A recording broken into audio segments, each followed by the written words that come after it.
नमो भगवते वासुदेवाय।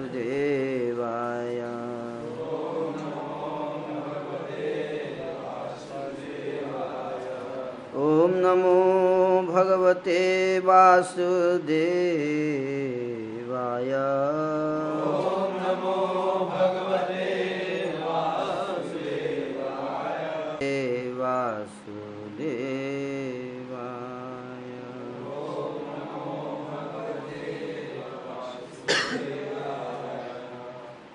ॐ अज्ञानतिमिरान्धस्य ज्ञानाञ्जनशलाकया चक्षुरुन्मीलितं येन तस्मै श्रीगुरवे नमः।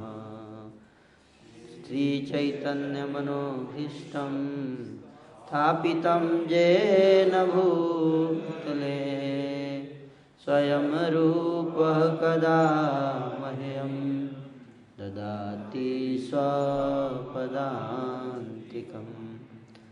वन्देऽहं श्रीगुरो श्रीयुतापदकमलं श्रीगुरुन् वैष्णवांश्च श्रीरूपं साग्रजातं सहगण रघुनाथान्वितं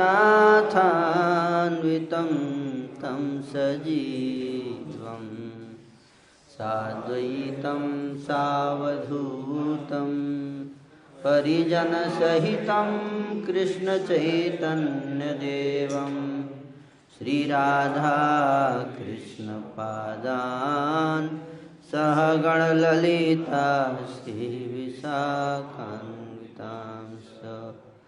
हे कृष्णा करुणा सिंधु दीनबंधु जगत्पते गोपेश गोपिका कांत राधा कांत नमोस्तुते।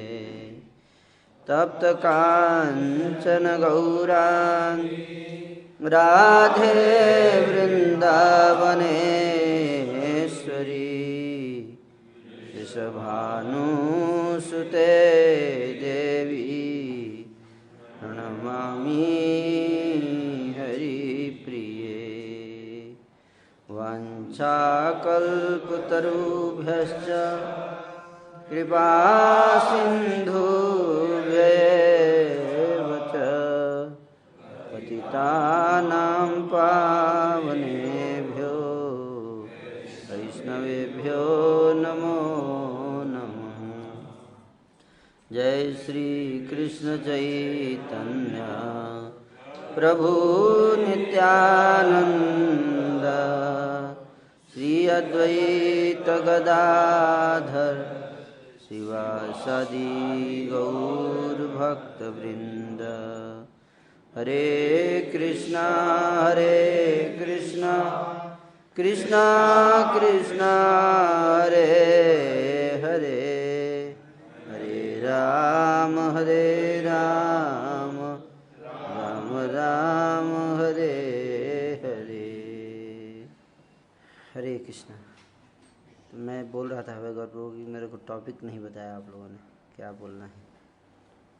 मैं कुछ ऐसे ही बोलूँगा फिर, है ना।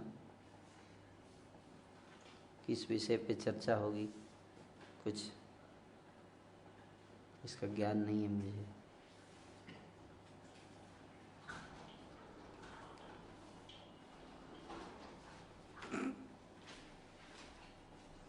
तो मैं श्रील प्रभुपाद जी के बारे में थोड़ा सा चर्चा करूँगा, है ना।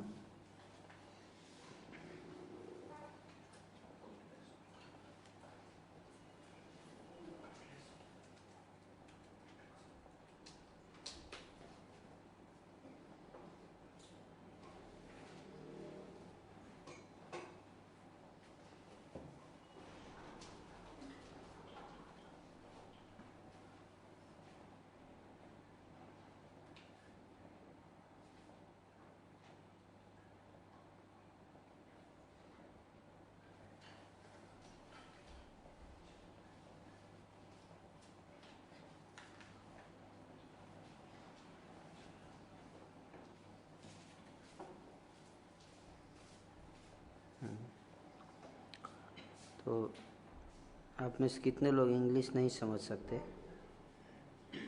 आप अंग्रेजी नहीं समझ सकते, बाकी सब समझ लेंगे।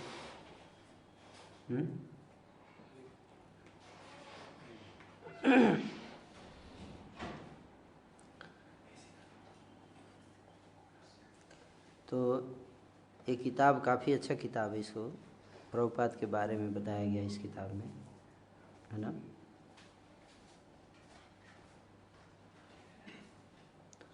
श्रील प्रभुपाद जी के बारे में सूचना दी गई इस किताब में। वैसे तो प्रभुपाद जी के जीवन के ऊपर एक किताब है जिसको आप सब जानते हैं, प्रभुपाद लीलामृत, जो ही झोलने सतस्वरूप गोस्वामी महाराज जी ने लिखा है। उसमें भी काफ़ी सूचना है। कुछ प्रभुपाद ने स्वयं बताया अपने जीवन के बारे में, कुछ उनके गुरु भाइयों ने बताया, लेकिन प्रभुपाद जी बहुत विनम्र थे। उन्होंने अपने जीवन की कई सारी चीज़ें बताई नहीं सतस्वरूप महाराज को।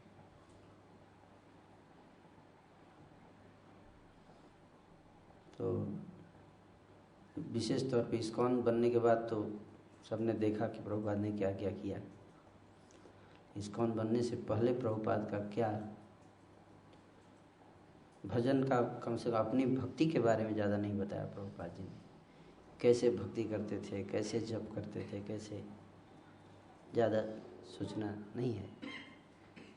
इतना ही पता है कि राधा दामोदर मंदिर रहते थे, प्रचार के लिए कितना मेहनत किया, गुरु की सेवा में कितना योगदान दिया, वो तो पता है। वो भी लीलामृत में ज़्यादा वर्णन है इस पक्ष का। कैसे भक्ति सिद्धांत ठाकुर से मिले, कैसे आज्ञा दिया उनका, मतलब उसमें विशेष तौर पर वो एस्पेक्ट को बताया गया है जो कि प्रभुपाद के आचरण से संबंधित, जो प्रचार के लिए उपयोगी है। उनका भजन से रिलेटेड, जिनका पर्सनल जो कृष्ण से आसक्ति था, उसके बारे में, जो कैसे वो खुद भक्ति करते थे, कितनी उनकी गहरी श्रद्धा थी, उनका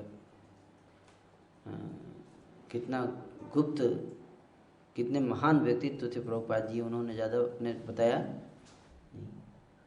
तो एक भक्त हैं जिन्होंने इसका प्रभुपाद कुछ साल पहले प्रभुपाद के जितने लोग थे, उनको जो बचपन से जानते थे सब, या बड़े बड़े लोग थे, उनसे मिले और उन प्रभुपाद के बारे में उन्होंने सूचनाएं प्राप्त की। उसको मिलाकर एक किताब बनाया उन्होंने। तो वो किताब का नाम है Srila Prabhupada a friend to all, है ना। इन्होंने मूल प्रकृति माता जी ने इसको लिखा है, इस किताब को कंपाइल किया, लिखा। तो इस किताब में उन्होंने अलग अलग महाराज के लोगों का इंटरव्यू लिया। इस्कॉन के महाराज नहीं, गौड़ी मठ के, क्योंकि प्रभुपाद इस्कॉन बनाने से पहले गौड़ी मठ में जाते थे। गौड़ी मठ में ही उनके मंदिर जाते थे, वहाँ भी उनका शिक्षा हुआ जो भी।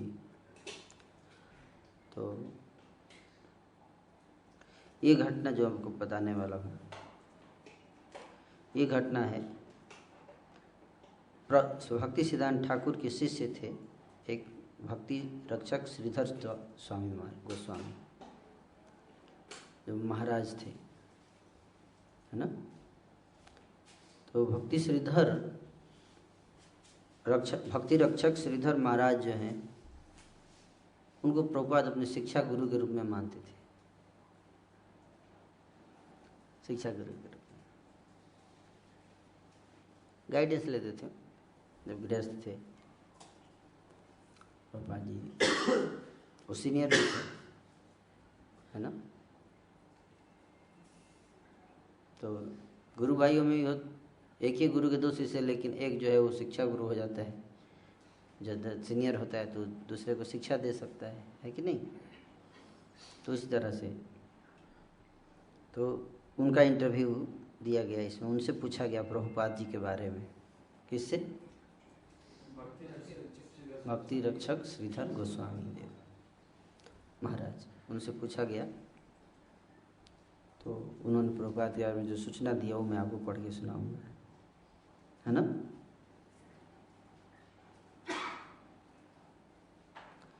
तो 1920 से 1930 के बीच में प्रभुपाद जी जब जाते थे तो उनका नाम था, गौड़िया मठ में उनको लोग अभय बाबू प्रभु के नाम से जानते थे। प्रभुपाद को अभय बाबू प्रभु।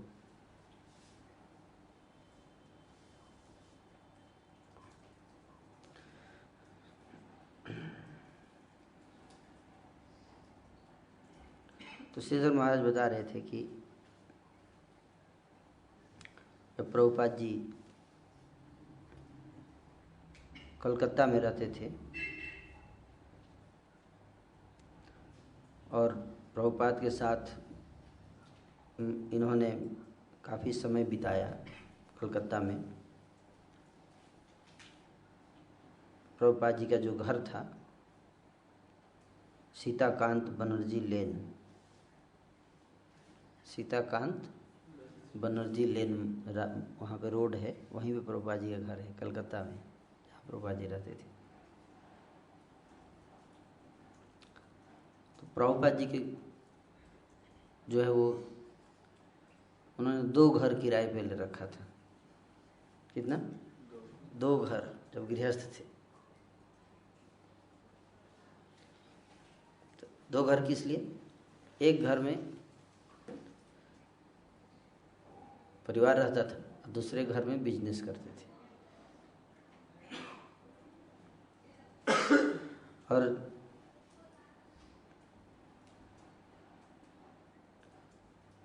जो दूसरा बिजनेस वाला जो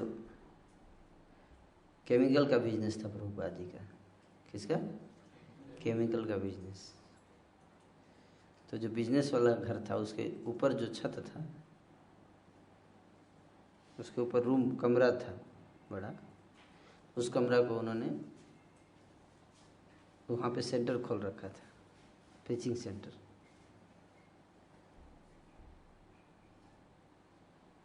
ऊपर प्रीचिंग सेंटर बनाया और श्रीधर महाराज को वो जो कि नवद्वीप में रहते थे,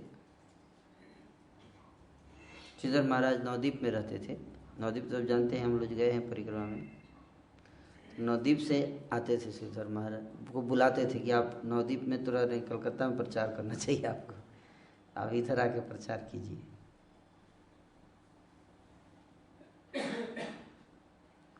तो श्रीधर महाराज आते थे इनके घर के ऊपर जो मंदिर था छोटा, उसमें आके प्रचार।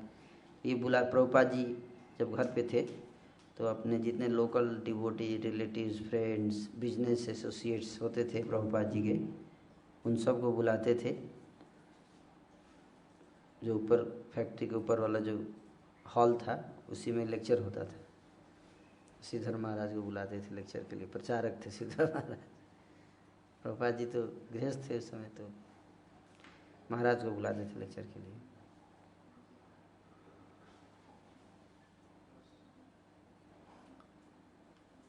तो महाराज बता रहे थे कि प्रभुपाद शुरू से ही कृष्णा कॉन्शसनेस का प्रचार करने में कब उनके अंदर बहुत उत्साह था, प्रभुपाद के अंदर शुरू से।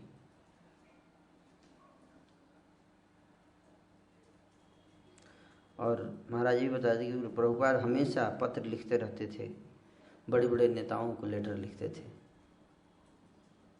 जवाहरलाल नेहरू को लेटर लिखे, महात्मा गांधी को लेटर लिखे, सरदार वल्लभ भाई पटेल को लेटर लिखे।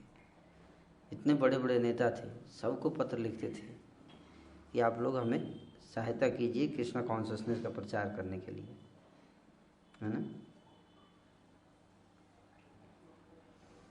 और इस प्रकार से प्रभुपाद प्रयास करते थे।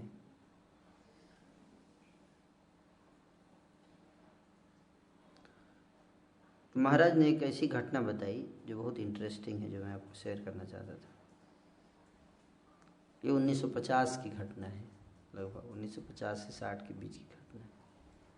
50 से 55, 1950 से 1955 के बीच में की घटना है। ये बता रहे हैं कि रात का समय था और बाग बाजार जो है वहाँ पे मंदिर है कलकत्ता में। तो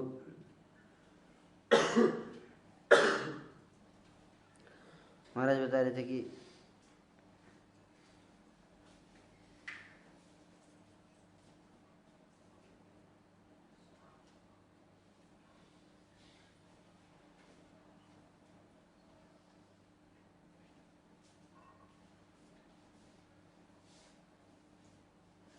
जब वो मठ में सो रहे थे, कौड़िया मठ जो है बाग बाजार का, तो एक दिन रात के 2 बजे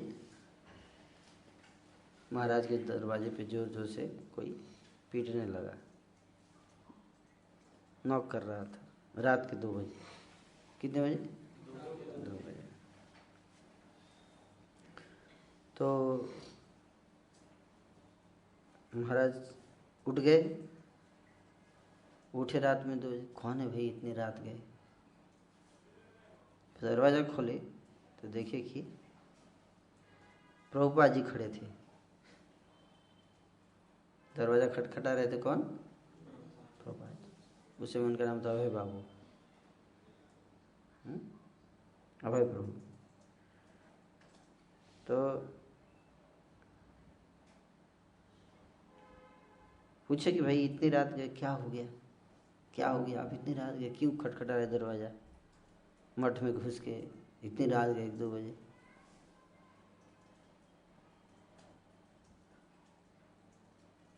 तो बता रहे थे कि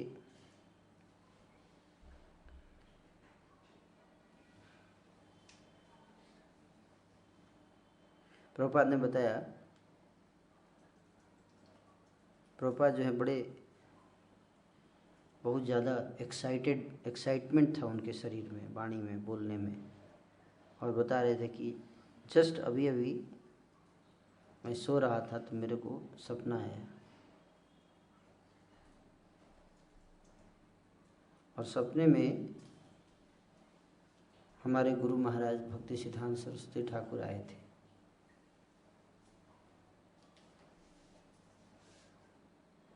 और उन्होंने बहुत जोर देकर उनको आज्ञा दिया कि तुम गृहस्थ जीवन से संन्यास लो।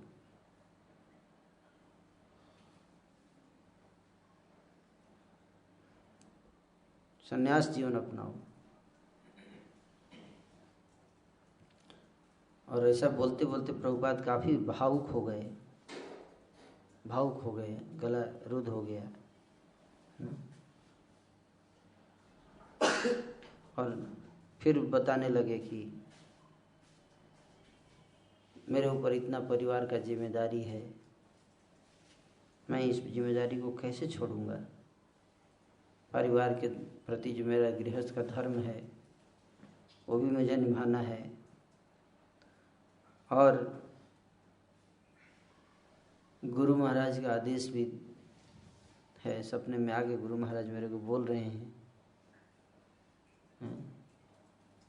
वो भी करना है, कैसे करूं? परिवार को छोड़ूं तो भी गृहस्थ धर्म का हनन होता है, कैसे करूं मैं, क्या करना चाहिए मुझे?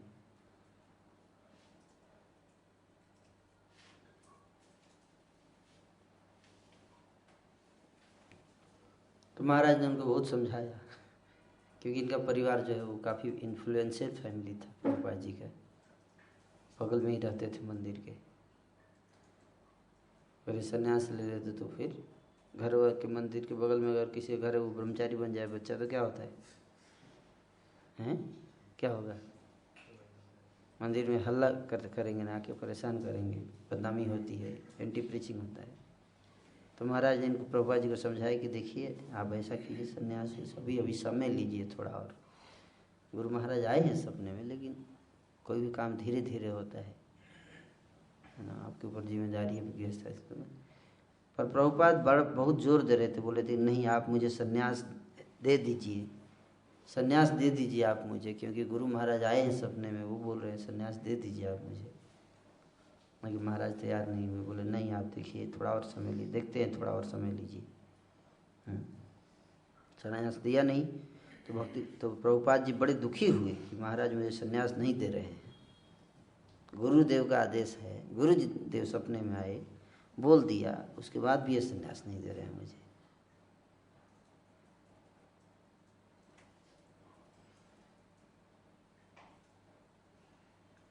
महाराज बोले थे आप और थोड़ा समय ले लीजिए, थोड़ा और तैयार कीजिए अपने आप को, हैं, और धीरे धीरे आप, है ना, थोड़ा और समय वेट कर लीजिए। तो श्रील प्रभुपाद जो है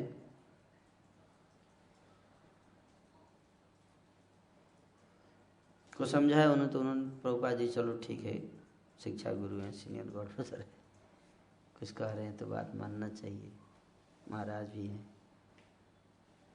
पर मन में इच्छा नहीं हो रहा था, मन से एक्सेप्ट नहीं कर पा रहे थे इस बात को कि मैं गुरु महाराज सपने में आए और संन्यास लेने के बोल रहे हैं और मैं महाराज मुझे नहीं दे रहे हैं, पर सीनियर हैं इसलिए काट भी नहीं सकते बात। तो अनिच्छा पूर्वक प्रभुपाद ने मन में सोच के रह गए।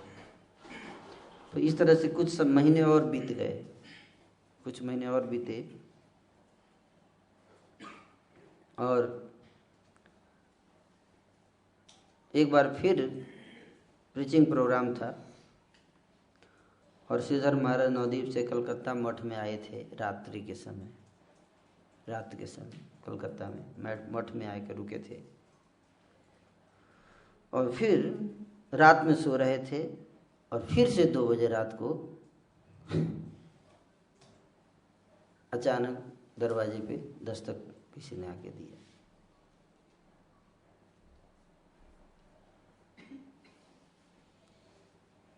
और जब इन्होंने दरवाजा खोला तो देखे कि कौन खड़े हैं, श्रील प्रभुपाद जी। इन्होंने पूछा क्या बात है, बोला आज फिर सपने में आए थे गुरु महाराज, फिर सपने में आए थे और इस बार तो मेरे को बहुत डांटे भी। पिछली बार मैं तो बोल के गया था संन्यास लेने के, संन्यास क्यों नहीं लिया?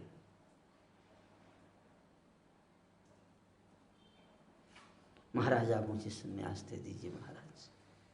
संन्यास अपने से नहीं ले सकते ना, किसी से लेना पड़ता है, कोई संन्यास गुरु होना चाहिए, है कि नहीं?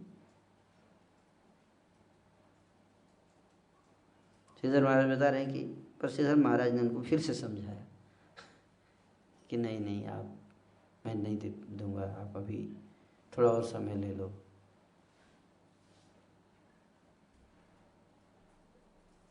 I again requested him to please wait a while longer. I suggested, मैंने उनको सजेशन दिया कि आप संन्यास लो, अगर गुरु का बात भी हो जाएगा और काम भी हो जाएगा आपका, तो आप ऐसा करो बहुदक संन्यास ले लो। कौन सा संन्यास? बहुदक। 4 प्रकार का संन्यास होता है, कुटीचक, बहुदक, परिव्राजकाचार्य और परमहंस, है ना। तो इन्होंने बोला कि बहुदक संन्यास ले लीजिए, मतलब घर में मत रहिए, घर से कुछ दूरी पे एक कमरा रेंट लेके आप रहिए, घर में मत रहिए। वहाँ से आप घर को भी देखते रहेंगे, ज़्यादा धीरे धीरे विरक्ति भी हो जाएगी, घर वालों के भी माइंड में सेट हो जाएगा, फिर धीरे धीरे, है ना। तो मतलब बहुदक संन्यास ले लिए तो गुरु का आदेश भी नहीं टलेगा और बीच का मार्ग।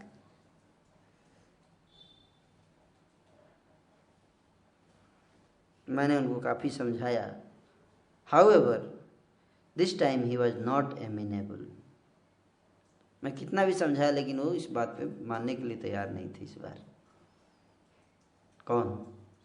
Prabhupada ji. He listened to my proposal but replied that it was not his own decision. It was coming from above, from the master, so it must be done. महाराज बोल रहे कि मैं उनको समझाने का प्रयास कर रहा था, लेकिन वो बोल रहे थे कि मैं इसमें कुछ नहीं कर सकता, ये तो ऑर्डर गुरु महाराज का है ना, गुरु महाराज का आदेश आपको भी पालन करना चाहिए और मुझे भी करना चाहिए।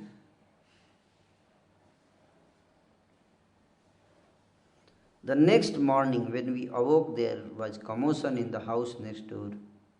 He had left his residence in the night. अगले दिन जब सुबह महाराज उठे तो पता चला कि प्रभुपाद अपना घर छोड़ के जा चुके हैं। मतलब इनकी बात नहीं माने, निकल गए घर छोड़ती ही। गुरु ने आज के सपने में आदेश दिया और क्या चाहिए, 2 बार बोल दी, छोड़ चुके थे। अगले दिन सुबह सुबह महाराज बताया कि मैं उठा तो पता चला कि प्रभुपाद रात में ही अपना घर छोड़कर जा चुके हैं। He was gone and none were informed of his destination. निकल चुके थे और किसी को पता नहीं था, किसी को सूचना भी नहीं दी कि कहाँ जा रहे हैं वो, निकल के कहाँ गए किधर गए कोई नहीं जान पाया, किसी को बताया नहीं, रात में उठ कर निकल गए। ही टूक नथिंग, अपने साथ कुछ भी नहीं लेके गए। No baggage, no cloth, no prasad और नो लक्ष्मी। घर से कोई कपड़ा नहीं, कोई सामान नहीं, कोई प्रसाद नहीं, कोई पैसा नहीं लेके गए। I consider this to be my great loss. मेरे को बहुत लगा कि उनके जाने से मेरे को बहुत नुकसान हुआ। और प्रभुपाद निकल गए थे रात में। तो क्या समझे आप लोग इससे, इस घटना से? कौन बताना चाहेंगे? इस घटना जो मैंने आपको बताया, इससे आपने क्या समझा? हाँ हाँ, बहुत अच्छा। और कोई कुछ?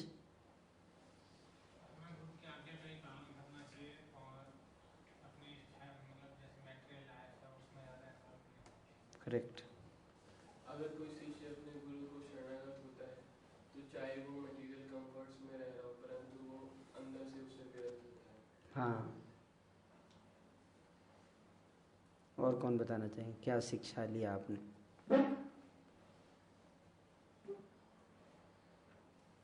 शरीर छोड़ने के बाद भी गुरु हमेशा मदद के लिए रहते हैं। हाँ, ये भी इम्पोर्टेंट है। कभी ये नहीं सोचना चाहिए कि हमारे गुरु जा चुके हैं, वो नहीं आएंगे।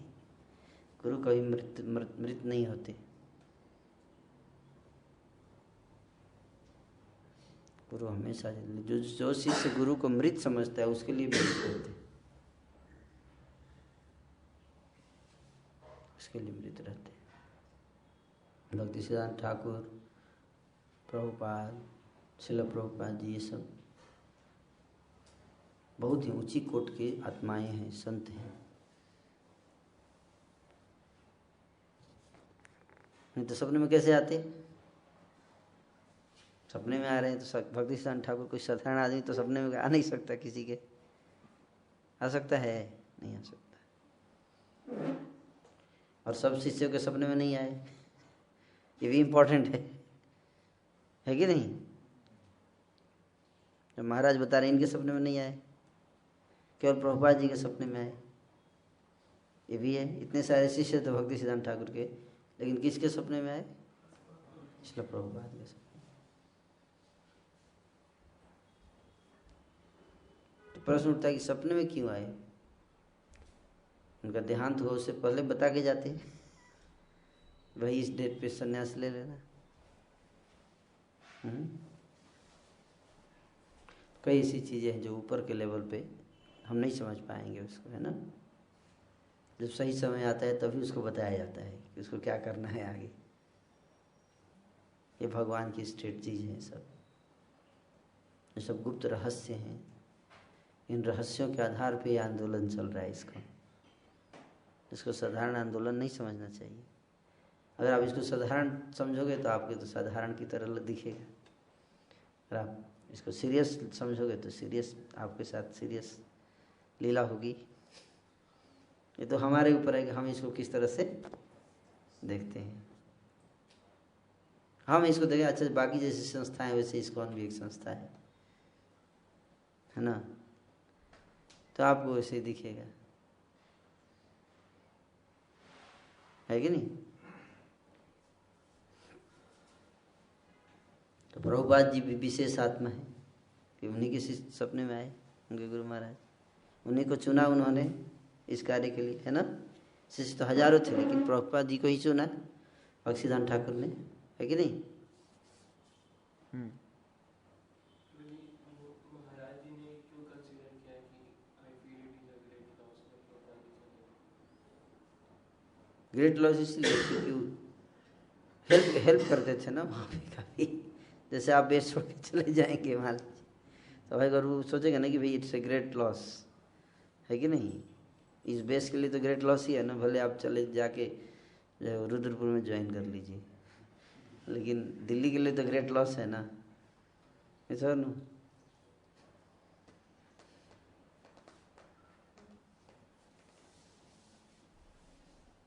इस तरह से। काफ़ी सेवा करते थे ना प्रभुपाद, काफ़ी सपोर्ट करते थे मठ को।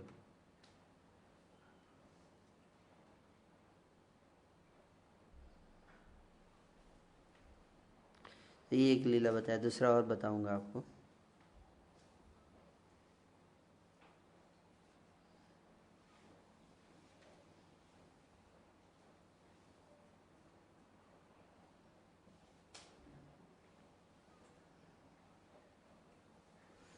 एक लीला बताता हूँ आपको।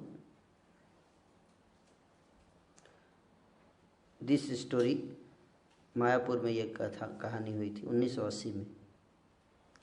कहानी ये था कि एक व्यक्ति जो है वो हमारे मायापुर के इस्कॉन कलकत्ता, जो इस्कॉन मायापुर में जो हमारा मंदिर है, चैतन्य चंद्रोदय मंदिर मायापुर में, वहाँ पे एक बंगाली व्यक्ति आया एक दिन 1980 में, और उस व्यक्ति के हाथ में एक मैगजीन था। क्या था? मैगजीन लेके आया था। वो magazine back to Godhead magazine था उसके हाथ में। बंगाली था लेकिन हाथ में क्या था? बैक टू गॉडहेड मैगजीन था। और उस मैगजीन को लेके आया था, और उस मैगजीन में जो है, जो आर्टिकल था एक लिखा हुआ था, जिसमें उस आर्टिकल का नाम था लाइफ टाइम इन प्रिपरेशन।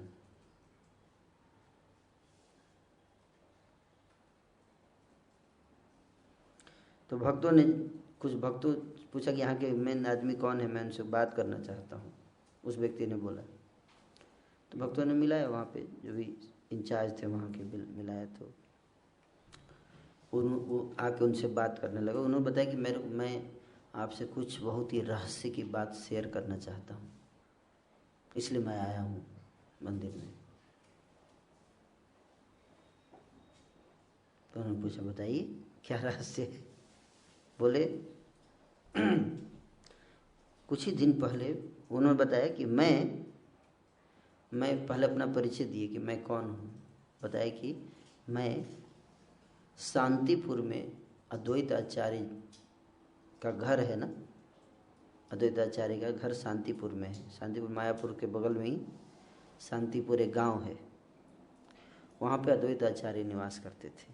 आज भी वहाँ पे अद्वैत आचार्य का मंदिर है।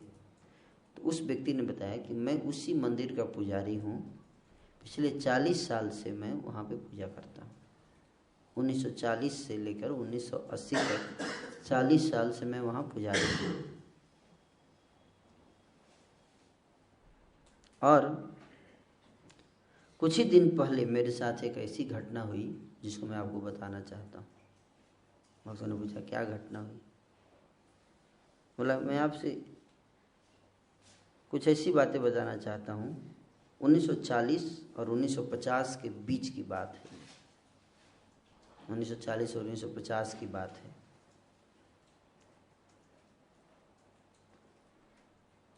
जब मैं पुजारी था, I notice that one grihastha Bengali devotee used to come to the temple quite regularly. Bengal के एक गृहस्थ थे, व्यक्ति थे, जो अद्वैत आचार्य के मंदिर में रेगुलर आते थे।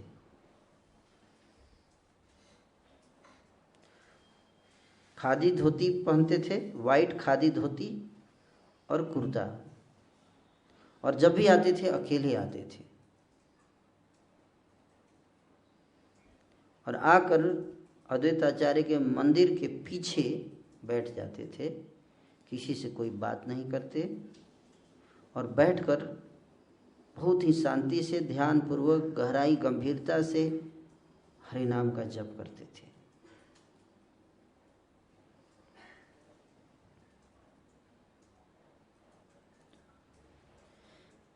मुझे अभी भी याद है कि वो सप्ताह के अंत में आते थे, वीकेंड्स में आते थे, और महीने में 1 या 2 बार रेगुलर आते थे अद्वैत आचार्य के मंदिर में शांतिपुर। आकर घंटों बैठकर जप करते थे वहाँ पर। और जब ज़्यादा समय आने लगता था, जब जाने लगते थे तो मुझे धन्यवाद देकर जाते थे। वो जब उनकी उपस्थिति, जब वो आते थे मंदिर में तो मैं उनको रेगुलर आते थे, आने के कारण मैं उनसे बहुत आकर्षित था।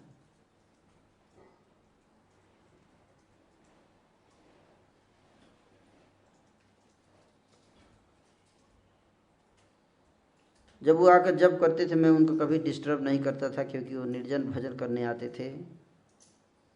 और जब करते थे कभी कभी मैं उनको ध्यान से देखता था कि जब वो जब करते थे तो उनकी आँखें जो है वो अश्रुओं से भरी होती थी। कभी कभी उनका आवाज़ जो है, गला जो है वो चोकडप हो जाता था।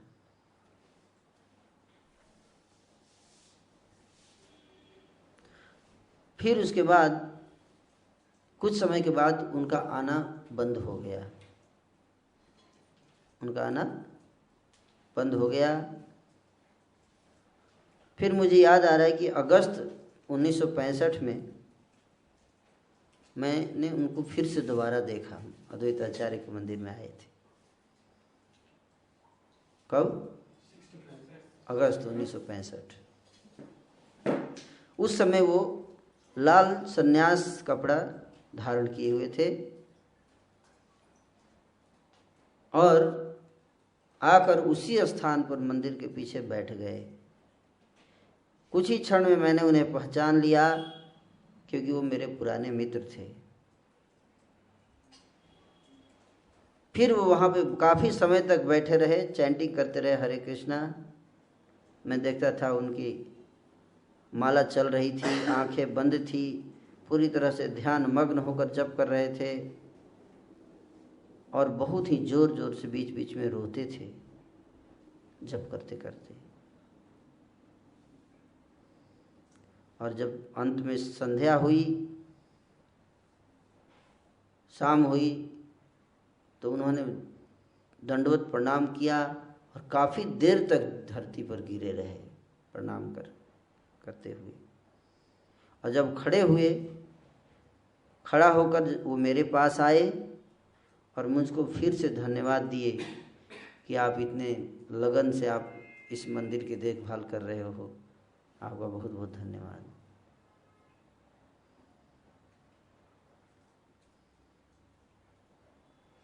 मैंने उनसे पूछा, आप कौन हैं?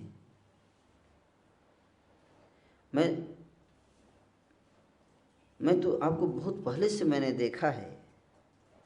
उन्होंने उत्तर दिया, मेरा नाम अभय चरणारविंद भक्ति वेदांत स्वामी महाराज है। मैं भक्ति सिद्धांत सरस्वती ठाकुर का एक अयोग्य शिष्य हूँ। मैं यहाँ बहुत दिनों से आ रहा हूँ और इसलिए आ रहा हूँ क्योंकि मेरे गुरु महाराज ने मुझे एक असंभव कार्य सौंप रखा है, जिसको कर पाना बड़ा मुश्किल है, असंभव लगभग है मेरे लिए। उनकी इच्छा थी कि मैं समुद्र पार करके पाश्चात्य जगत में जाऊं और श्री चैतन्य महाप्रभु के दिव्य शिक्षाओं को पूरी दुनिया में प्रचारित करूं।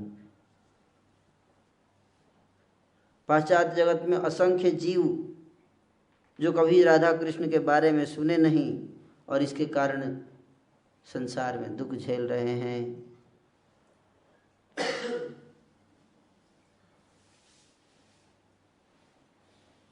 गुरु महाराज ने मुझे आदेश तो दे दिया, लेकिन मेरे को कुछ भी ज्ञान नहीं है, कैसे करूँगा ये कार्य, मेरा दिमाग काम नहीं करता है। इसलिए मैं यहाँ आता हूँ। यहाँ आकर मैं अद्वैत आचार्य प्रभु के घर पे आकर अद्वैत आचार्य से, नित्यानंद प्रभु, श्री चैतन्य महाप्रभु, इनसे मैं प्रार्थना करता हूँ कि वो मुझे शक्ति प्रदान करें, मुझे बुद्धि प्रदान करें, कृपा दें, मुझे शक्ति दें, मुझे मार्गदर्शन दें, ताकि मैं अपने गुरु के आदेश का पालन कर पाऊँ। और इस प्रकार से जब वो इस तरह से बोल रहे थे, मैं देखा ऐसे बोलते बोलते बोलते बोलते वो रोने लगे, फिर से रोने लगे, आंखों से अश्रु बहने लगे। और फिर मेरे से बोले, कल मैं कलकत्ता को छोड़कर पानी के जहाज़ से अमेरिका के लिए रवाना होने वाला हूँ, इसलिए आज आया हूँ अद्वैत आचार्य की कृपा प्राप्त करने के लिए।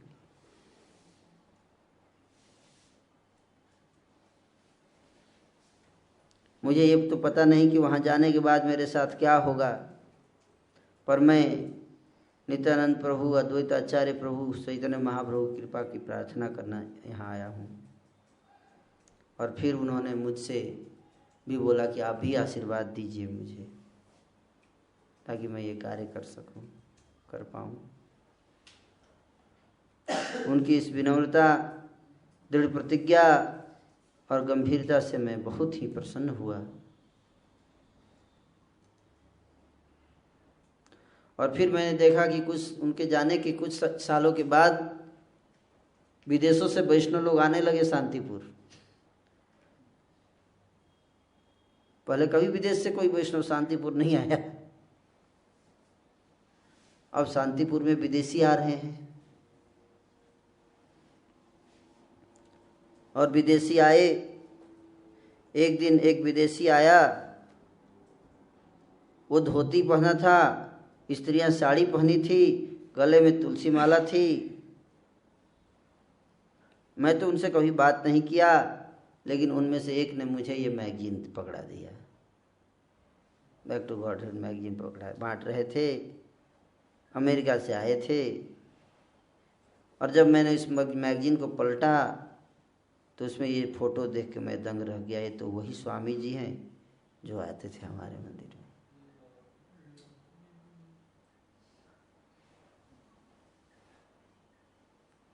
तो ये एक घटना है प्रभुपाद के जीवन से। चलिए, इससे क्या शिक्षा प्राप्त की बताइए।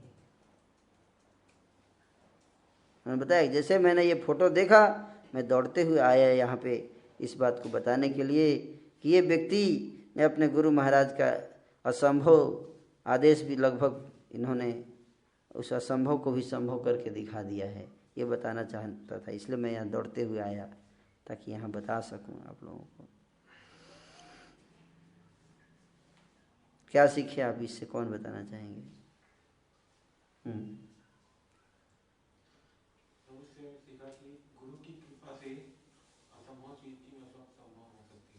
Very good.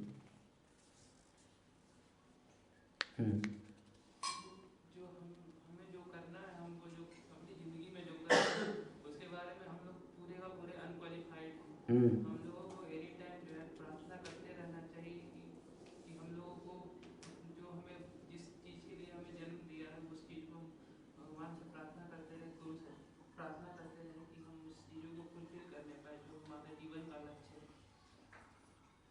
जीवन का लक्ष्य है, क्या है जीवन का लक्ष्य?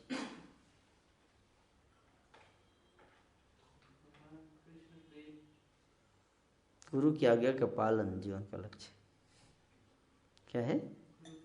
हाँ, प्रभुपाद ने किस चीज़ के लिए प्रार्थना किया करते थे? हाँ, तो यही जीवन का लक्ष्य है ना। बहुत अच्छा, थैंक यू। हाँ, एक बात तो खाली भगवान के आगे सिर नहीं झुकाना चाहिए, बल्कि हर एक वैष्णव के आगे सिर झुकाना चाहिए और उसे मर्सी की प्रार्थना करनी चाहिए। Very good, so nice. और क्या सीखे, कौन बताएंगे? आप बताइए, अंशुल प्रो। ओके। किसी जैसे गुरु के आदेश मिला था प्रभुपाद जी को, तो उनको पूरा करने के लिए प्रभुपाद जी पूरा करने के लिए प्रभुपाद जी पहले कलकत्ता पहुंच जाते, लीलामृत से कनेक्शन जो मिल रहा है। तो इसमें फिर प्रभुपाद पहले स्टार्ट करने पे इससे पहले गुरु महाराज के आदेश को पहले उनसे भी सीनियर जो से चैतन्य महाप्रभु और देवता थे, उनसे आशीर्वाद लेना जरूरी है। हाँ, तो उसके लिए वो शक्ति। ये क्वेश्चन था मेरे माइंड में कि मुंबई से पहले वो जा सकते थे, लेकिन वो कलकत्ता क्यों आए? अभी ये क्लियर हो गया मुझे।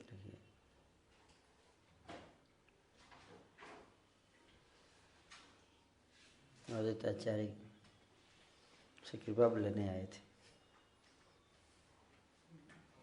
प्रभुपाद को जो गुरु महाराज ने भक्तिसिद्धांत सरस्वती महाराज ने जो इंस्ट्रक्शन दिया था, ये उनको बहुत पहले दिया था, जब वो इनिशिएटेड भी नहीं थे, पहली बार मिले थे। उन्होंने अब्रॉड में जाकर उनको शिक्षा देने का, मतलब इंग्लिश में प्रीच करने का कहा था।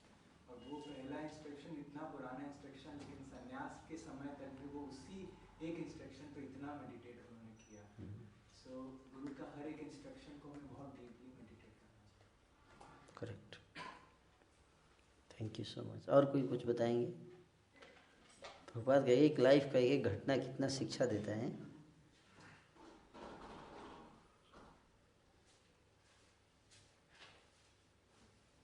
जैसे कि इसमें ये भी समझ सकते हैं कि जिस तरह मतलब ऐसे अद्वैताचार्य मतलब कि जो है उन्होंने प्रे किया था भगवान को अपेयर होने के लिए, तो ठीक उसी तरह से जब उन्होंने प्रभुपाद ने जब देखा कि उनको वेस्टर्न जब भेजा जा रहा है, तो उन्होंने सेम प्रे किया कि to Lord to appear in the western world to help him to fulfil the desire of his spiritual master. So he was constantly going when he was not in the sannyas, and when after sannyas also he went there to take the mercy of Advaitacharya.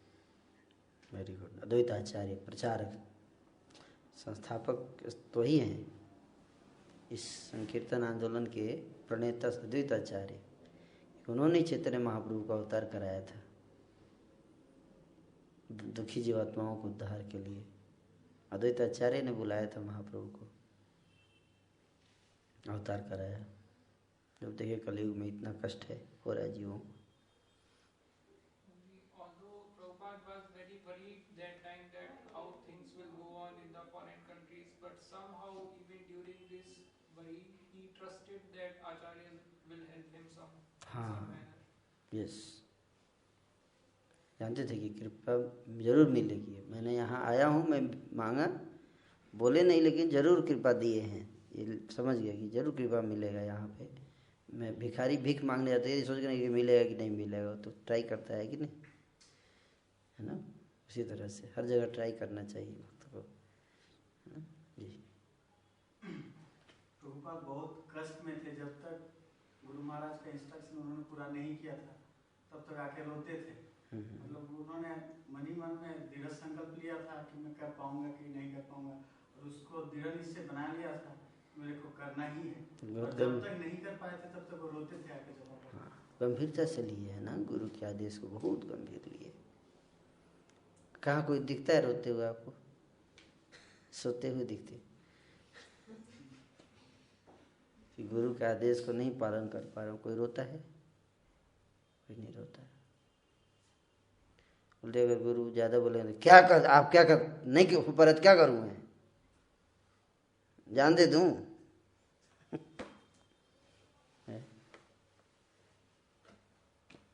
Prabhupada ji ऐसे नहीं थे, है ना।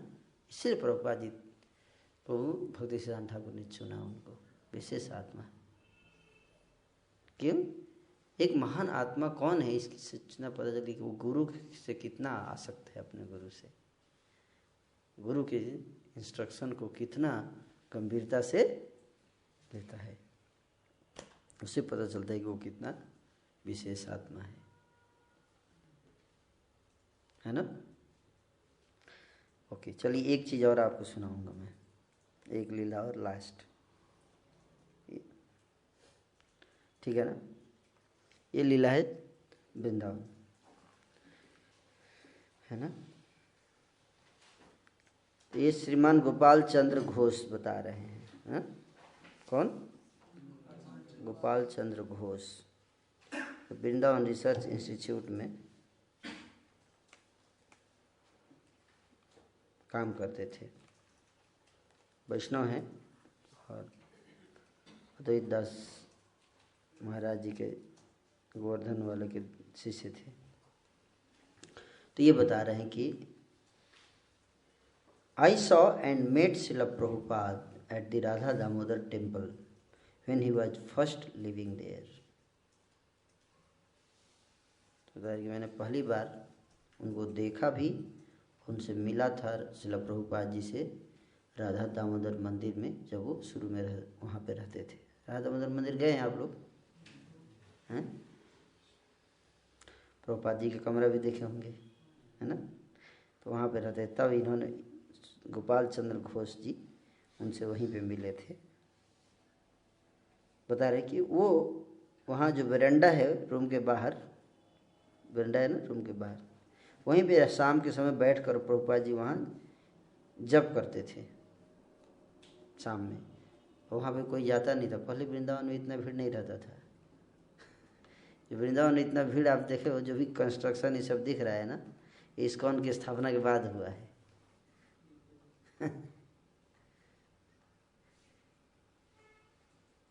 मैं अभी गया था वृंदावन, तो एक आदमी मेरे से मिले थे, फोगला आश्रम के जो हेड है ना, उनसे उस दिन मिल रहा था। वो बता रहे थे इस्कॉन के बनने से पहले यहाँ चारों तरफ झाड़ियाँ थी, जंगल थे। छठीकरा से वृंदावन रात में कोई आ नहीं सकता था, जंगल था, इतना खतरनाक एरिया था वो, भयानक डरावना लगता था।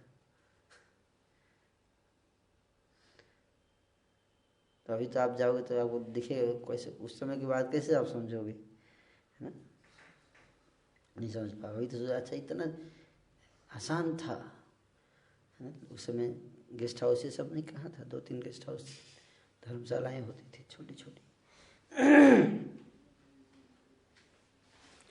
तो प्रभुपाद जी वहीं पे बैठ कर आया था, मतलब मैंने बरामदा में बैठ के जप करते थे, और छोटे छोटे बच्चे आते थे और प्रसाद मांगते थे उनसे। किससे? प्रभुपाद जी से। और उनके पास प्लास्टिक का एक छोटा बर्तन था, उसमें वो पेड़ा और बर्फी रखते थे बच्चों के लिए। बच्चे आते थे प्रसाद में, पेड़ा और बर्फी थोड़ा थोड़ा देते थे।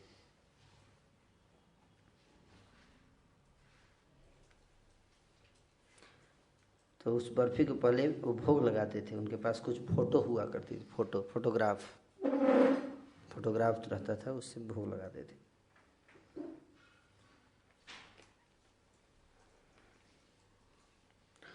तो मैंने देखा कि उनके पास राधा कृष्ण का फोटो था, चैतन्य महाप्रभु का फोटो था, नित्यानंद प्रभु का फोटो था, जगन्नाथ जी का फोटो था, और उनके पास एक छोटा फोटो था भक्ति सिद्धांत सरस्वती ठाकुर। सब फोटो ही था। क्या था? फोटो, विग्रह नहीं था, फोटो। और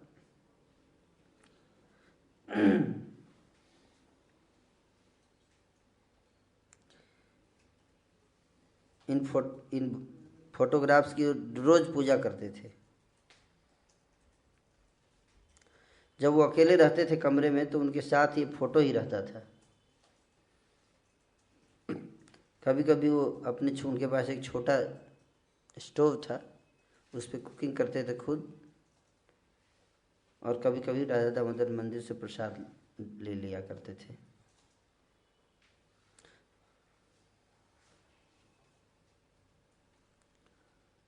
और बता रहे कि एक और फोटोग्राफ वो अपने साथ रखते थे प्रभुपाद जी, जब वो राधा दामोदर मंदिर में थे शुरू के दिन में।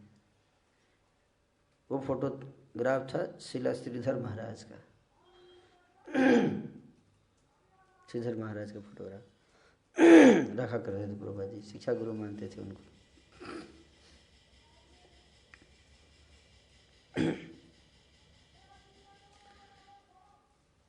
तो वहाँ पे उनके भक्ति सिद्धांत ठाकुर का फोटो रहता था और श्रीधर महाराज का भी फोटो रखते थे। शिक्षा गुरु मानते थे ना। कितने मतलब देखिए प्रभुपाद जी का कितना विनम्रता है, हैं? तो एक दिन मैंने उनसे पूछा, प्रभुपाद जी से, ये बता रहे हैं गोपाल चंद्र घोष जी, मैंने उनसे पूछा ये तो भक्ति सिद्धांत ठाकुर हैं, ये किसका फोटो है? इनको मैंने कभी आज तक देखा नहीं। उन्होंने बताया ये मेरे गुरु भाई हैं।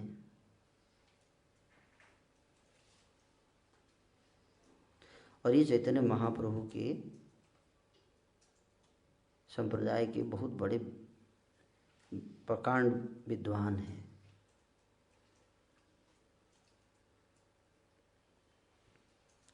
इन्हीं से मैंने बहुत कुछ सीखा है।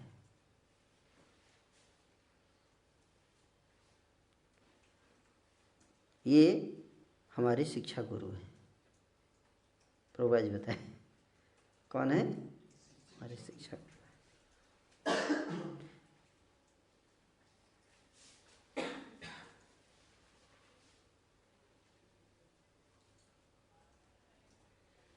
वहाँ पे श्रील गौर किशोर दास बाबा जी महाराज, श्रील भक्ति विनोद ठाकुर, श्री जगन्नाथ दास बाबा जी, श्रीधर महाराज का फोटो लेफ्ट साइड में था। इन सब आचार्यों का भी फोटो रखते थे प्रभुपाद जी। प्रभुपाद जी की एक आदत थी,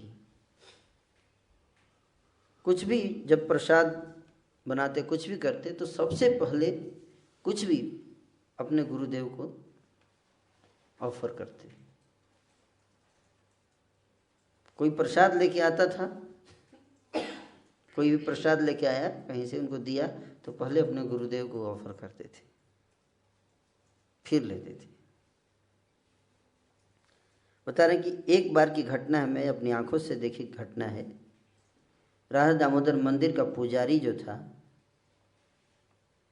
ऑल्टर से एक गार्लैंड लेके आया और प्रभुपाद के गले में लाके पहनाने लगा। प्रभुपाद ने कहा नहीं नहीं नहीं नहीं नहीं, इसको मेरे सिर पे मत रखिए, मेरे हाथ में दे दीजिए। प्रभुपाद ने वो माला लिया। अब क्यों? बोले इसको मैं पहले अपने गुरु जी के गले में डालूंगा, उनको पहनाऊंगा।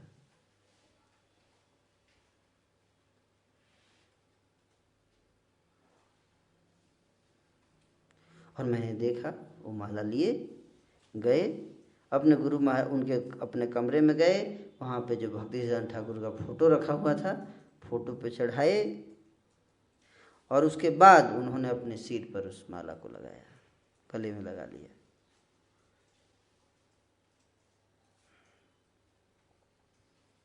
क्या सीखे इससे?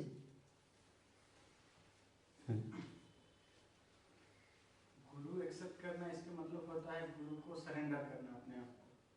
तो प्रभुपाद के इस शिक्षा से हम लोग ये सीख सकते हैं कि वो तो सरेंडर अपने आप को किए थे, लेकिन फिर भी उसके बाद भी जो कुछ उनको मिलता था पहले गुरु महाराज को देते थे।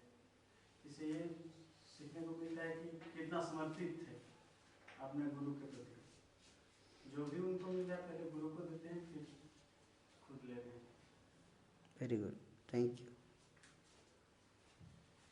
मैंने कई बार सुना, जैसे कहते हैं शिक्षा गुरु तो नहीं होते हैं, लेकिन दीक्षा गुरु, तो हमें शिक्षा गुरु को उतना सीरियस लेना चाहिए। तो उनसे हमें सारी प्रेरणाएं मिलती हैं, उन्हीं से भक्ति करने का कैसे प्रोसेस शुरू होता है, वहीं से हमारा, तो हमें उनको भी बहुत सीरियस लेना। करेक्ट। मतलब प्रभुपाद जी कितने, इतना विनम्र होना चाहिए। किसी से हमने कुछ लिया, कुछ सीखा, तो उसके प्रति उस तरह का भाव हमारा होना चाहिए। प्रभुपाद जी ये दिखा रहे हैं, है ना? जी हमें कुछ भी करना चाहिए, जैसे कोई भी कुछ भी सामान है, कुछ भी पहले गुरु को ऑफर करना चाहिए। हाँ, उसके बाद ही अपने को एक्सेप्ट करना चाहिए। Very good, thank you. Prabhupada always believed that his guru is still with him, हाँ, although in presence of a physical body or not. It's a matter of belief, it's a matter of faith, है ना? अगर आप faith करोगे कि भगवान है आपके साथ, तो है। आप सोचते नहीं कहाँ भगवान होंगे, तो नहीं होंगे भगवान। It is just like that. Yes, प्रभु जी जैसे आपने बताया था कि उन्होंने बताया कि गोपाल जी ठीक है। गोल जी ने कि उस कमरे में केवल वो फोटोज थी और प्रभुपाद। तो मैं उससे ये सीखा कि इतना बड़ा संसार है, परंतु एक क्या हो गया?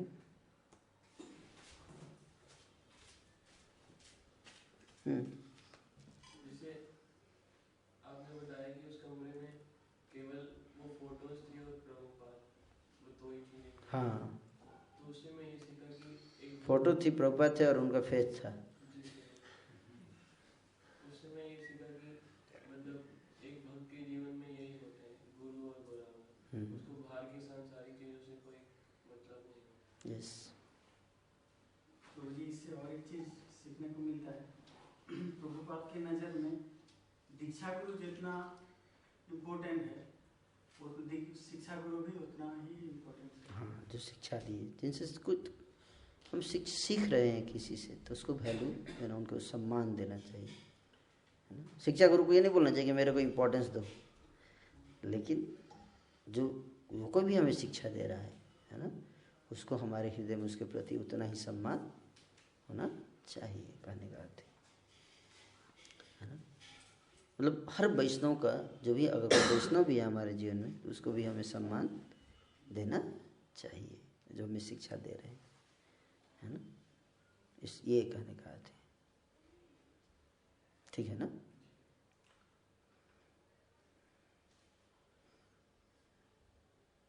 आगे और थोड़ा सुनाऊंगा। तो ये बता रहे हैं, गोपाल चंद्र घोष जी बता रहे हैं कि कई बार मैंने, जब मैं उनसे बातें करता था, वो हमें कई बार मेरे को उन्होंने अपने गुरु महाराज के बारे में बताया। एक बार की घटना है, उनको बुखार लगा हुआ था और जब मैं उनके कमरे पर गया तो वो बैठे हुए थे और अपने ऊपर एक कंबल डाल रखे थे, कंबल ऊपर से डालकर बैठे थे और कंबल और एक और कपड़ा डाल के बैठे थे और श्रीमद् भागवत पढ़ रहे थे। क्या कर रहे थे? भागवत पढ़ रहे थे। मैं उनके चरणों में अपना सिर झुकाया और उनसे पूछा, आप क्या स्वस्थ नहीं हैं? उन्होंने कहा, नहीं, मेरे को ठंडी लग गई है, मैं ये दवाई ले रहा हूँ, मुझे लगता है थोड़ा ये दवाई ले रहा हूँ, मतलब कंबल जोड़ा हुई दवाई है, यही दवाई, थोड़ा इससे थोड़ा सहायता मिल रही है। अगले दिन जब मैं फिर उनके पास गया, मैंने देखा बड़े खुश थे, बहुत खुश थे, काफ़ी स्वस्थ नजर आ रहे थे और कमेंट्री लिख रहे थे। क्या कर रहे थे? कमेंट्री लिख रहे थे। मैंने उनसे पूछा, आज क्या आप स्वस्थ महसूस कर रहे हैं? उन्होंने बड़े ही रहस्यात्मक तरीके से उत्तर दिया, हाँ हाँ, मैं बहुत। मैंने उनसे फिर से पूछा और फिर उन्होंने बताया, ये क्या हो रहा है भैया?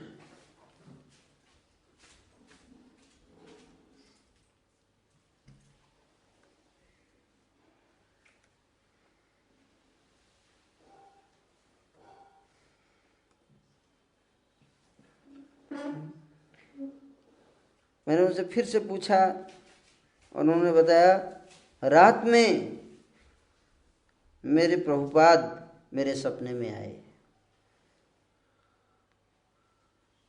प्रभुपाद कौन है? हरिशन ठाकुर। रात में मेरे प्रभुपाद मेरे सपने में आए, उन्होंने मेरा उत्साह बढ़ाया। उन्होंने कहा, तुम नरोत्तम दास ठाकुर, श्रीनिवासाचार्य और विश्वनाथ चक्रवर्ती ठाकुर जैसे कार्य करोगे।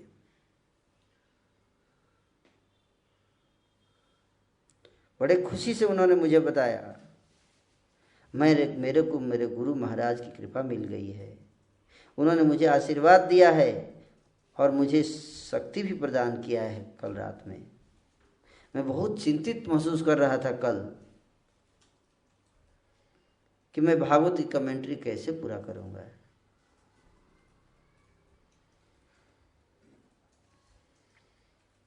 गुरु महाराज ने मुझसे कहा, तुम लिखते जाओ और 6 गोस्वामी तुम्हारा सहायता करेंगे, मार्गदर्शन करेंगे।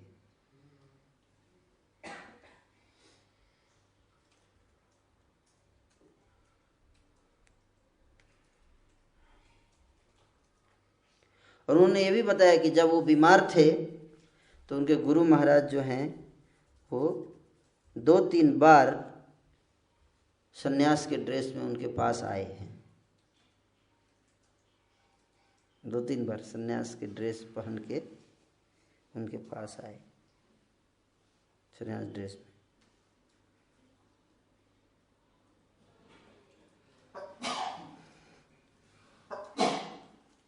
मैं उनके कमरे पर राधा दामोदर मंदिर में जाया करता था। एक दिन जब मैं सुबह सुबह ठंडी के दिन में उनके कमरे पर पहुंचा तो देखा वो बड़ी ही गंभीरता से जप कर रहे थे और उनकी आंखों से अश्रु गिर रहे थे। जब मैंने उनसे बार बार पूछा कि आपको क्या बात है, बताइए कुछ, तो उन्होंने कहा कि कल रात में वो आंगन में गए थे श्रील रूप गोस्वामी की समाधि के पास, और वहाँ पे उनको 3 बड़े सुंदर व्यक्ति दिखाई दिए रात में। एक व्यक्ति था जो केवल कौपीन पहने हुए थे और उनके गले में बहुत बड़ी तुलसी की माला टंगी हुई थी और हाथ से जप कर रहे थे।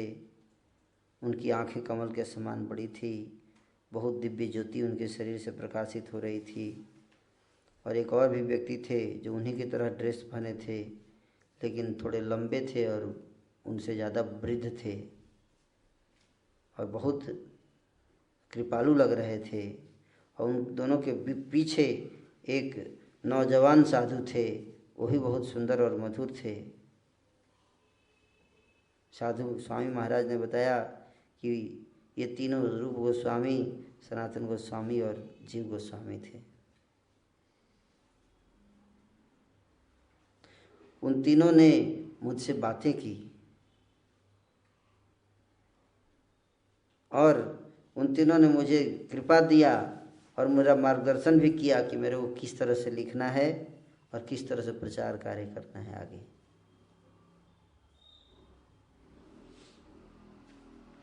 मैंने प्रभुपाद जी से थोड़ा और पूछने का प्रयास किया तो बोले अब और नहीं बताऊंगा, इतना ही बताऊंगा। क्या हो गया?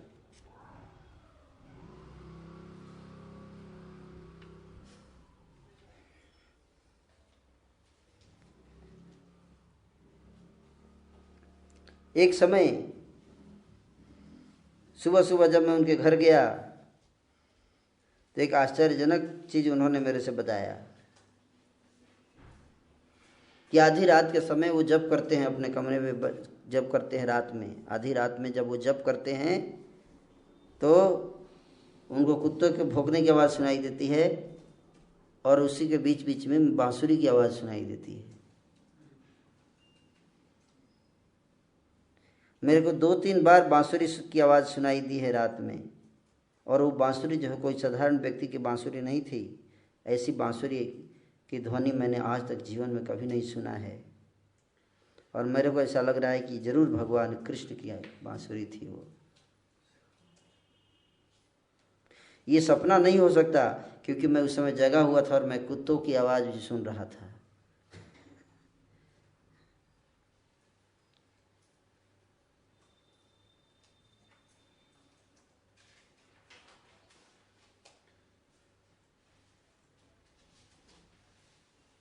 इस तरह से प्रभुपाद जी ने दिव्य व्यक्तित्व हैं ये बताना चाह रहा था मैं।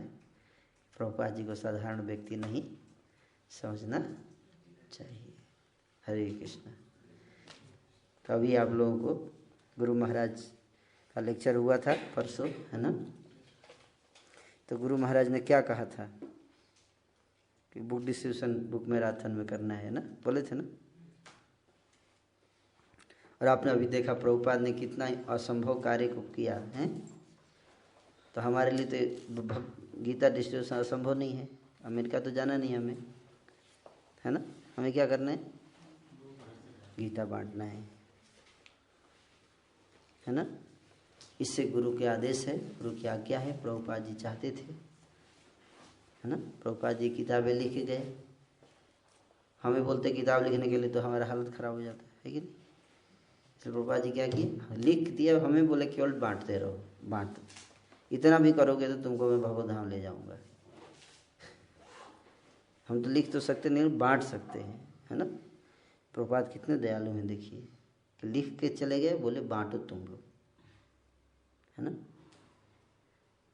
तो हम लोग को बांटेंगे भी तो हमें उतना ही लाभ मिलेगा जितना कि लिखने का, है ना। तो आप सब गीता मैराथन में सहयोग दीजिए शिला प्रभुपाद की इस आंदोलन को, मिशन को आगे बढ़ाने में, भगवद गीता बांटकर। तो मैं चाहता हूँ आप लोग प्लेजिंग कर सकते हैं, कौन कितना भगवद गीता बांटेगा इस मैराथन मंथ में, ठीक रहेगा। पिछली बार कितना गीता बांटा था इस बेस ने? 200 बस, नहीं ज़्यादा था, ज़्यादा था।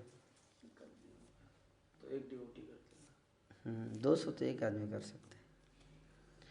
आप कितना किए थे अशोक प्रभु? कितना? पूरे महीने? क्यों?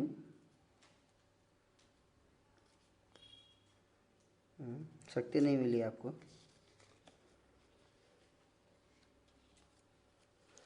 आप 33 और आप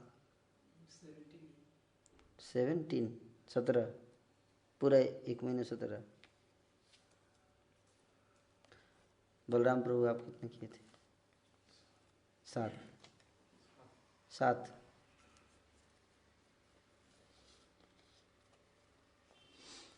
तो आप लोग इस बार फिर करेंगे इस बार? कौन कितना करना चाहेगा? प्लेजिंग लेंगे आप लोग? लिखिए। तो रवि नेत्र प्रभु से शुरू करते हैं। इस बार कितना करें? 100 करेंगे। हरि बोल, जय। Thank you so much. आपका नाम? कल्पनाथ प्रभु। आप कितना करेंगे? 30। 5 नवंबर से 5 जनवरी तक है मेरा 2 महीना। 60। अंशुल प्रभु की बारी है। 60। आप?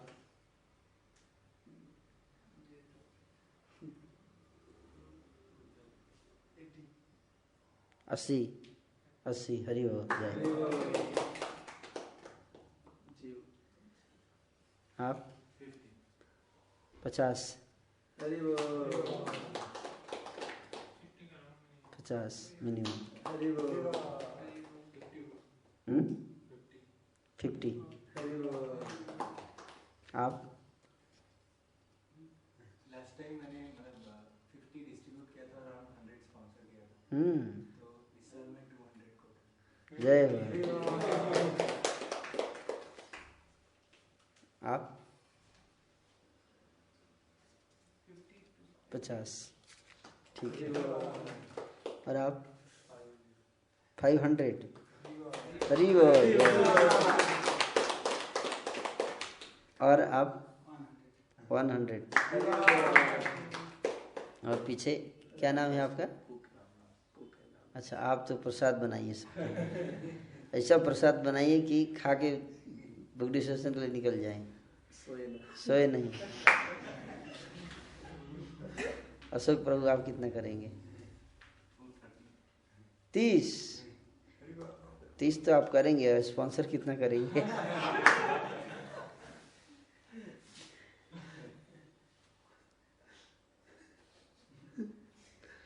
आप तो काफ़ी सीनियर को ज़्यादा करना चाहिए ना, है कि नहीं? Leading from front.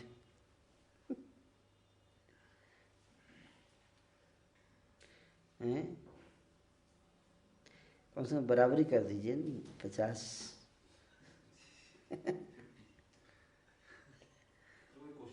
हाँ, ये पहले प्लेजिंग करा लेते हैं, उसके बाद। हाँ, 50। बलराम प्रभु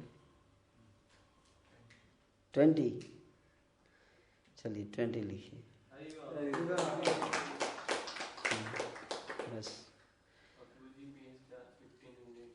टोटल कितना आया? टोटल लगभग 1200। और भी डिवोटी होंगे ना कुछ जो आज क्लास में नहीं है? हाँ, 2 लोग से था।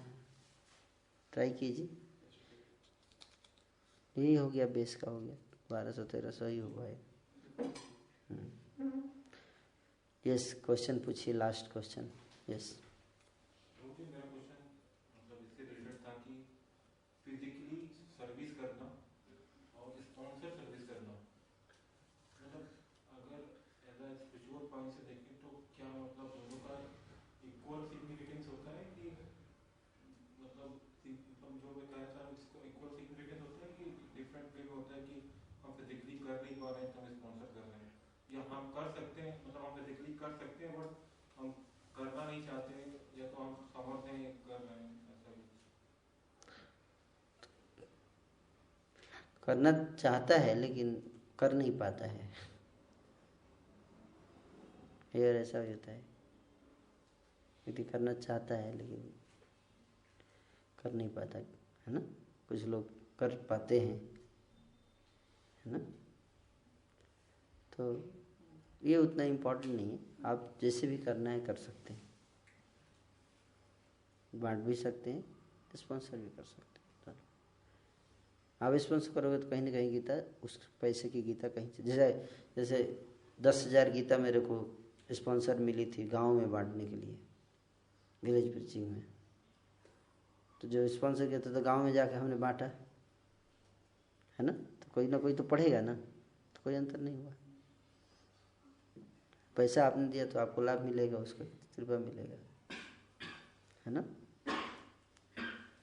Just like that. पिछली बार हम लोग मतलब किसी को ऐसे स्पॉन्सर कर रहे थे, मतलब जैसे पिछली बार मैं डिस्ट्रीब्यूट करने गया था तो किसी को अगर मैं फ्री देने भी गया था तो पहले तो उन्होंने निगोशिएट किया, और जब मैंने कहा ठीक है कि चलो मैं स्पॉन्सर फिर से करता हूँ, उन्होंने गीता दिया और फिर गीता हमसे तो लिया, जाके बाहर मतलब कुछ देर बाद जाके किसी बाहर जो वहाँ पे काम नहीं कर रहे थे वेंडर, उनको दान दे दिया, दान दे दिए। हाँ तो ठीक है, कोई दिक्कत नहीं है, दान दिए तो मतलब भगवान ने उसको माध्यम बनाया। वैसे वो गीता उसी के पास जानी थी जिसको उसने दिया था, समझ बात को। भगवान ने उसको माध्यम बनाया, आपको भी माध्यम बना रहे हैं, है ना। तो गीता ऐसी ही है, गीता ऐसी ही है, इस तरह से होता है ये। एक माता जी बता रही थी मेरे को कि उसके ससुर ने किताब खरीदा बहुत साल पहले, तब उसका विवाह भी नहीं हुआ था उस घर में, और किताब खरीद के रख दिया था। इसका विवाह हुआ, जब ससुराल आई तो सफाई कर रही थी घर को, तो उसको किताब मिली, उसने उस किताब को पढ़ा, वो भक्त बन गई, और फिर उसने सारे घर को भक्त बना दिया। माता जी बता रही थी मेरे को। तो ऐसा ही होता है, तो भक्त आप बांट दीजिए, भक्त बनाने वाला भी आएगा कोई, समझ रहे हो ना। भक्त आएगा, भक्त बनाने वाले आएंगे, पीछे से टीम आएगी पूरी। समझ बात। आप अपना काम कर दीजिए, भगवान सबके लिए सारा कैलकुलेशंस भगवान करके चल रहे हैं, है ना। तो let us become instrument, is that okay जी। तो जी मेरा ये प्रश्न है कि हम बोलते हैं कि गुरु की अनंत की कृपा होती है। लास्ट रिसेंट लेक्चर में महाराज जी ने भी ये बताया है तो कि नहीं अहेतु की, परंतु मतलब हम कहते हैं कि भक्ति में हमें बहुत प्रयास करना चाहिए, एकदम माल अच्छे से करना चाहिए, सीरियस होना चाहिए। तो जब हम अपना प्रयास कर रहे हैं तो वो अहेतु की कैसे हुआ? अहेतु की तो मतलब हम एकदम अनक्वालिफाइड है, फिर भी गुरु कृपा कर रहे हैं। हाँ तो हम अनक्वालिफाइड है ना, उधर से हम अपना प्रयास भी करते हैं, क्वालिफाई होना चाहते हैं और अपने आप में चाहते हैं क्वालिफाई होना, पर योग्यता नहीं है हमारी। एक ही योग्यता है, क्या है? हम चाहते हैं बस।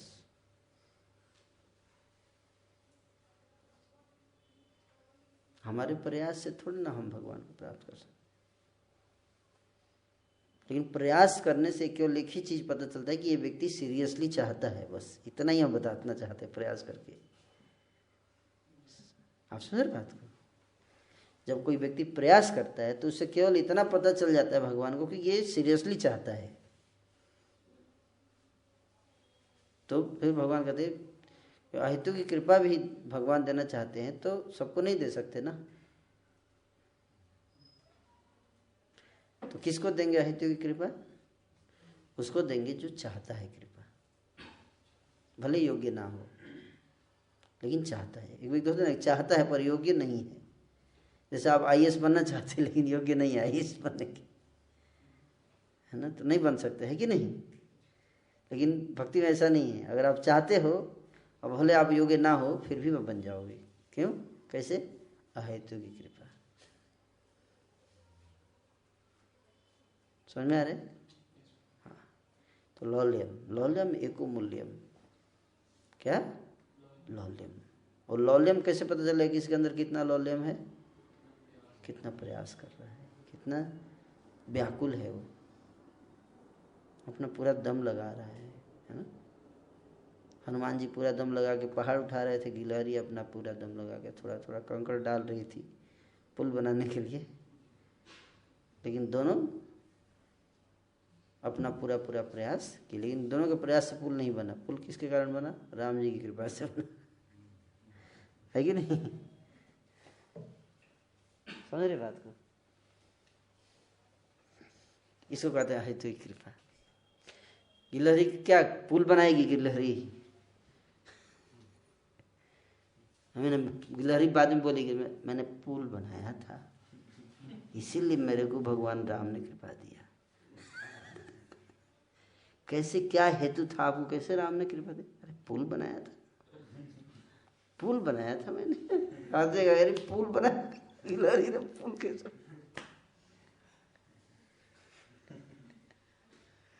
है कि नहीं? नहीं नहीं नहीं नहीं नहीं, तू कैसे पुल बनाएगी? हाँ, और तो कुछ किया नहीं था, केवल पुल ही बनाया था, और तो कुछ किया नहीं था। उसे तो पुल तो कैसे बना लेगी? ये भी बात सही है। पुल बना कैसे? मैंने तो नहीं बनाया था, फिर कैसे कृपा मिल गया? तो अहेतु की, है कि नहीं? समझ में आ रहा है?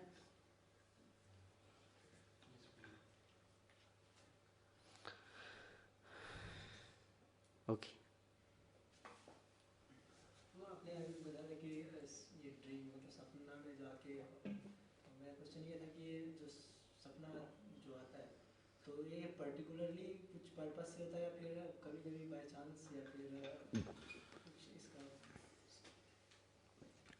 सपना में जब सपना वैसे दिखाई देता है तो वैल्यू नहीं, लेकिन कोई कुछ बोले सपने में आके तब उसका वैल्यू होता है। भगवान सपने में आके कुछ बोल रहे हैं आपसे तो उसका वैल्यू होता है ना? Does it really affect that the manner in which we chant and pray early in the morning affects our book distribution on that? Yeah, yes, it affects. It affects. साधना अगर अच्छा से करेंगे तो आपका बुक डिस्ट्रीब्यूशन भी अच्छा होने का चांस है, गारंटी नहीं है पर चांस है। ठीक है ना? ठीक है, thank you so much. Hare Krishna.